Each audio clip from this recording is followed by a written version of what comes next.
It was the only job I was allowed to have in high school. My parents thought that working in fast food would put me in contact with shifty adults who would only want to groom me, and that retail would hurt my self-esteem and take me out of the religious environment they had brought me up in. What it came down to was that they wanted me to be on call to watch their kids whenever they wanted me to. So, the career they gave me access to made a lot of sense. My older sister had been a member of the local babysitting service since she was 15, so I signed up as well. It wasn't all bad, but a lot of it was pretty terrible. I've been left with kids until the next morning, when the parents assured me that they'd be back by 9 at the latest. I've been forced to go out and buy groceries unless I wanted the kids to go hungry, and yes, with the kids in tow.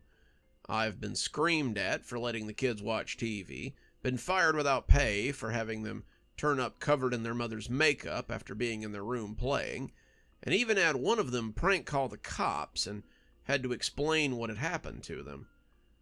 On the other hand, I'd been to some really well-behaved households and sat for some really funny kids that were more than happy to just hang out and have a nice night. I have about 5 families that I babysat for on the regular, and the money I made was nice, but the real money seemed to be in the difficult clients that sometimes came up. Usually it was just troubled kids, or worse, kids with needy parents. I had taken a few of these jobs, and though the pay was usually above average, it always came with strings, special diets, procedures for home security. I even had one mother who told me I had to anoint her child before bed so the devil couldn't invade her. Those were all child's play, though, when it came to Norman. I'll never forget Norman, as long as I live. It was Saturday, and the agency called around 5 in the afternoon. I was home, pointing at my watch as I reminded my brother that I had dibs on the 5:30 to 6:30 TV slot, and I sighed as Mrs. Jackson asked for me. Tripp smiled. It appeared I wasn't going to be there to use the TV slots. I have some clients who are looking for a sitter. 27 Bridgeshaw Lane. Are you familiar with them? Nope, I said, holding the phone against my ear. Never sat for them before. The family is the Foremans. Their son, Norman, is kind of a difficult child. He's run off 4 other sitters that I know of, but his parents are willing to pay triple rates for the night off. Are you interested? I chewed on my lip and thought about it. Triple the usual rate would be nice, but problem kids were usually a handful. I asked about dietary restrictions or weird allergies, but Mrs. Jackson just told me that the parents would fill me in. Be there at 6, and good luck to you, girlie. I told my mom, and she said it would be okay if I went and sat for the night. Dad even said he'd give me a ride so I didn't have to ride my bike clear across town, and I was pretty grateful. The thought of riding my bike almost 3 miles, some of it uphill, was far from appealing, so I thanked him with a big old hug and went to get my sitting sack. The sitting sack was something that I'd put together the year before, and it contained a bunch of things kids usually like to be occupied with. Coloring books, stickers, those little plastic stick-on figures that you could get in different characters and properties, storybooks, jacks, a deck of cards, and my old standby for the really difficult ones, a little handheld game of the Teenage Mutant Ninja Turtles variety. It was all inside a worn-out purse my mom had given me, a throwback to her hippie days, and once I had it and something sensible to wear, I came downstairs and told my mom I'd call them and let them know how late I'd be. Well, my mom called from the kitchen, tell them that we really like our daughter home before 11. I told her I would and went to hop in Dad's old Ford truck, which was running and waiting. 20 minutes later, I was standing in front of 27 Bridgeshaw Lane, waving at Dad as he rolled away. The house looked normal enough, a ranch-style home and a brick red, and there were some toys in the yard, and a little blue beetle sitting under the carport. It appeared to be a lovely house, but when I rang the bell and saw the man who answered the door, I almost wished I'd asked Dad to come with me. Mr. Foreman looked, well, off, I guess. Not like funny uncle off, but like someone who hasn't slept in a long time off. The guy looked a little crazy, a little unsure of me, but mostly like I was a life raft near the side of the Titanic. Oh, thank God! I was afraid the agency wouldn't be able to find one. Sharon, the sitter's here. The man was in a polo shirt and slacks, and his wife, who came from the back of the house in a frizz of red hair and sundress, looked just as manic as he did. She was putting in her earrings, and her other hand was trailing a small boy who seemed to be keeping pace with her. The kid, it had to be Norman, looked like Christopher Robin in the books I usually read to my siblings. He was tall for his age, bearing a dark brown bowl cut and a pair of footy pajamas that looked just about ready for the Salvation Army rag bag. In his other hand, the one not clamped to his mother's arm, was a stuffed bear that looked ready for the very same rag bag. The poor thing looked like it had done 2 tours overseas and was about to go for lucky number 3. One eye was hanging by a thread, one arm was trailing stuffing, and the fur was possessed of that smoothness that made me think it had survived many washings and many more playdates. "Thank goodness," said the mother, and she breathed it out like a prayer. "Hello, I'm Sharon, and this is my husband David." We exchanged pleasantries, and then, though I didn't recognize it at the time, it felt like the mother steeled herself before introducing Norman. "This is our son, Norman. He's 5. Say hello to the nice lady, Norman." Norman, in typical shy 5-year-old fashion, peeked out from behind his mother's leg and lifted a single hand before disappearing again. "He's already eaten, had his bath, and he's in his jammies. Norman needs to be in bed by 8 o'clock at the latest. He isn't to sneak any cookies or jump on the furniture, and he isn't to give you a hard time. Right, Norman?" she asked. I'd heard a dozen mothers give a speech like this before, but this one felt a little off. The mother wasn't giving her child an implied or-else statement. Sharon Foreman was almost begging Norman not to give me a hard time, and it put me on edge. "We'll be back around 10, David Foreman said. "That's at the latest. If there's any problems, you can reach us at the restaurant, Marco's on 15th. We'll be taking in a movie after that, but we should absolutely be home by 10 at the latest. We told the agency we'd pay you triple the usual rate, but if that's not enough..." No, that's fine. You have nothing to worry about. Does Norman have any special allergies or instructions or, anything?"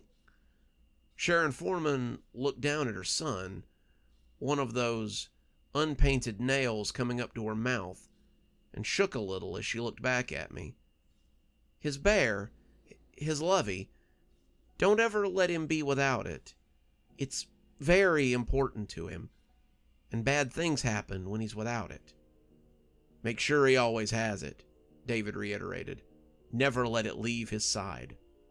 They looked so serious about the health of a bear that I just nodded and said I would.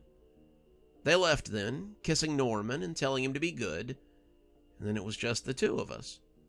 "So, Norman," I said, smiling, "what would you like to do? But he just walked off, the threadbare bear swinging from his hand. I shrugged, figuring he wanted to do his own thing, and went to call my dad and let him know I'd be done around 10. He said that was fine, told me to be safe, and that left me alone in this big old house with a very odd kid. I took some of the stuff out of my bag and called out to get Norman's attention. I shuffled the deck of cards dramatically, took out some of the coloring books and colored a couple of pictures, and After bouncing the ball and offering to play jacks, I just kind of gave up. It wasn't bad for the first couple of hours. Norman was quiet, moving around the house like a little ghost and playing games with his bear. I sat in the living room with my book, watching over the top of the pages to see what he was up to. He came around the corner with a pirate hat and spoke like a buccaneer to his bear, the little toy sporting a bandana. For 2 hours, Norman came running into the living room with different costumes, the bear wearing something similar. And for 2 hours, I watched him play pirates, knights, and finally cowboys and Indians. I was smiling at the little bear in his headdress when I heard the clock chime 8 of the clock. "All right, kiddo. Time to start getting ready for bed." Norman turned slowly, one eye still closed, as he extended his revolver to the bear in the Indian headdress. "But I'm not tired yet," he said, and it was the first time I'd heard him speak. His voice didn't sound like a normal little kid voice. His voice was deadpan, strangely calm, and his eyes were 2 intense pools of something I didn't have a name for. He was unsettling, to say the least. Sorry, buddy. Your mom was pretty clear on bedtime. Let's go brush those teeth and get ready for bed." Norman stared at me for a few more seconds, but he finally nodded and headed to the bathroom to brush his teeth. I was relieved when he left without a fight. Norman was pretty spooky. At the end of the day, however, he was a little boy, and I could handle little kids. Norman was probably 60 pounds soaking wet, and I had brothers that would have made up 2 of this kid. I had just turned back to my book, checking the clock as the minutes ticked by. And then I heard it come ripping from the back of the house. It rolled towards me like a wave of terrible fog, and I shuddered even as I jumped. "Where is he?"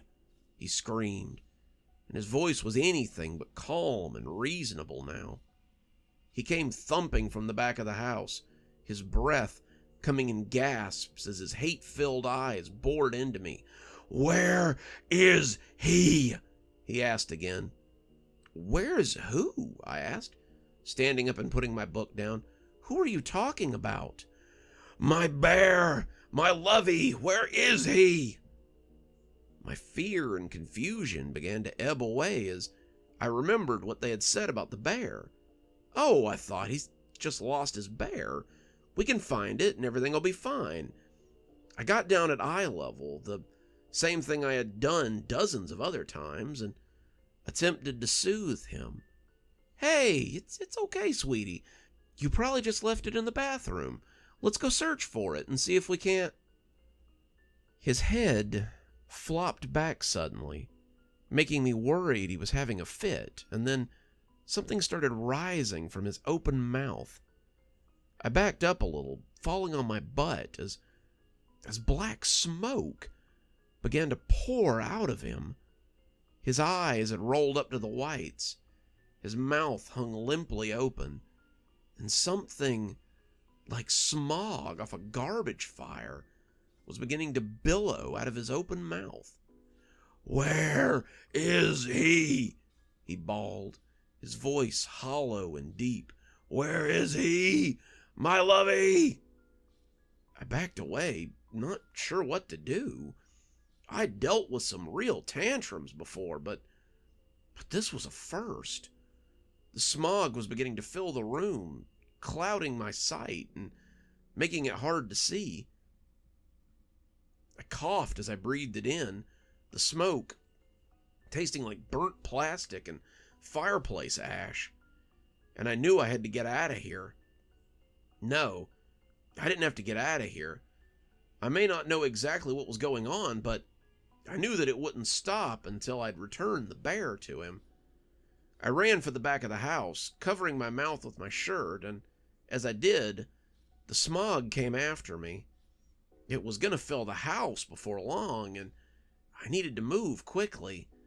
I expected the bear to be in the bathroom, but he was nowhere to be seen. I peeked into Norman's bedroom and found a nice, normal little boy's room, but no bear. The smog was getting thicker now, and it looked like a fire was starting to engulf the house. I coughed. The smoke was choking me, and as I turned around, I saw Norman in the doorway to his room. The smoke was coming out of his eyes and his nose now, too, and the longer it went on, the less sure I was that I'd find it in time. "Where is he?" he bellowed, and I half cried as I pushed past him and headed for the front door. This was not worth triple pay, not even quadruple pay, but as I tried to open the door, I found the knob unturnable. It was like someone was holding it from the other side, and as he came slowly up the hall towards me, I backed into the kitchen. I was choking now, my eyes watering, and when I bumped into the table, I heard something slide off and hit the floor. It was the sit sack. It spilled out, but it was impossible to tell where all of it went. The smoke was so thick and my eyes were so watery that I couldn't have told you what was 5 feet in front of me. The only exception seemed to be Norman. He kept coming towards me, his body a living vessel for the smoke, and as I gasped for air, I tried to reason with him. "Norman, let's talk about this. Give me some time. I can't help you find Mr. Bear, but you have to get rid of all this smoke."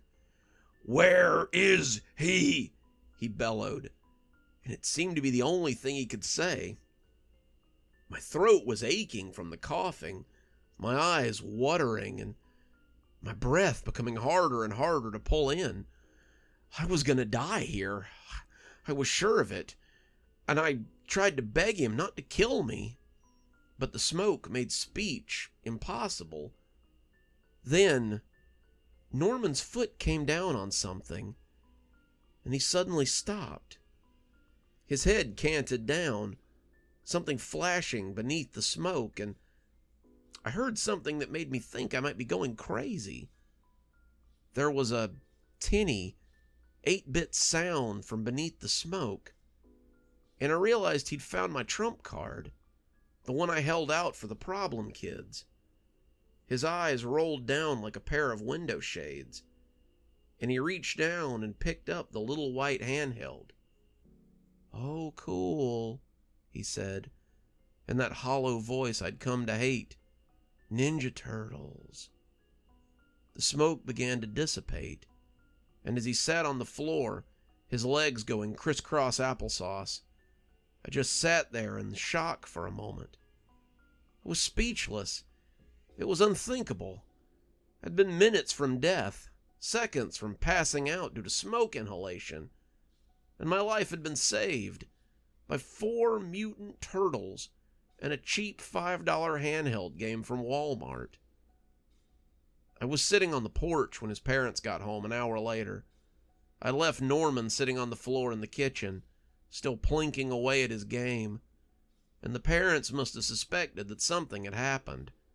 They both looked worried as they caught sight of me, and as Sharon went in to check on Norman, David sat down beside me on the stoop and sighed deeply. "It happened, didn't it?" He didn't need to elaborate, and I just nodded in response. "Here," he said, handing me way more than we'd agreed upon. I counted it later, and there was almost $200 there. He had clearly been relieved to find me alive and had decided to compensate me accordingly. "You don't have to answer right now, but if you'd like to sit for Norman again, we would be very grateful. It's very difficult to find sitters who are willing to come back for a second sit, but I think that Norman would like it if you came back again." I told him I'd think about it, and I did. You'd probably think that's weird, but $200 is a big motivator. The next time Mrs. Jackson called, about 2 weeks later, in fact, and asked if I wanted to sit for the Foremans again. I agreed. I needed some money for an upcoming school trip, and they were still promising triple the average rate. I told myself that if anything weird happened, then I'd go outside, and this would be the last time, but to my surprise, the Foremans looked a lot less stressed. Mr. Foreman looked like he'd been getting regular sleep, and Mrs. Foreman hugged me when I walked in. They thanked me for coming back, saying that Norman had been in a much better mood lately, and as I came in, I couldn't help but notice the source of his improved mood. He was sitting on the couch, the handheld game still in hand, and his eyes were glued to the screen. I babysat for Norman for another 4 years, until I went to college, and the Foremans were always generous. Norman graduated to a couple of different things, but he always kept that little handheld, and I always brought fresh batteries in my bag, just in case. I never had another experience like I did that night, and I never wanted to again. A year after I went to college, the Foremans showed up in the last place I would have expected. I read their names in the obituary section. They both died of smoke inhalation one night, though there was no sign of a fire. There was no sign of Norman either, and I wonder sometimes what happened to him. He's never reached out, and I've never gone looking. I hope wherever he is, he has fresh batteries. Good evening, everyone. It's me, Dr. Plague. Thank you so much for joining us for tonight's show. If you think you might like a little more spooky in your life, then please feel free to click on one of the videos we have up here. Maybe look at one of the playlists if you're trying to get caught up. I know, there's so many videos on the channel. There's so many series that are going at the same time. Sometimes you just need a little refresher course, and I gotta say, I always enjoy the views. If you're not subscribed, feel free to hit that subscribe button. Maybe hit the bell so you don't miss anything. We upload a lot on this channel, so you won't want to miss a single story as they come out. If you'd like to support the channel, you can click on the Amazon link down there. There's quite a few books in my Amazon account. You can have a look, and if you'd like a signed copy, get up with me through email, and I'll be happy to work something out with you. Also, there's links to my Patreon, and you can become a member on the channel if you'd like your spooky a little bit early. Patrons and members on the $5 tier get their videos 12 hours early. That's in the morning, as opposed to in the evening. Patrons at the $10 level also get a signed copy of my book anytime I write one. Speaking of my patrons, you should see them appearing right now. Just wanted to take a minute to say how much I appreciate all of you. Patrons, subscribers, however you give to the channel. I really appreciate everything you do, and it truly touches me that you have chosen to support the channel in this way. Well, that's enough for now. Till next time, Dr. Plague, signing off. Have a wonderful evening.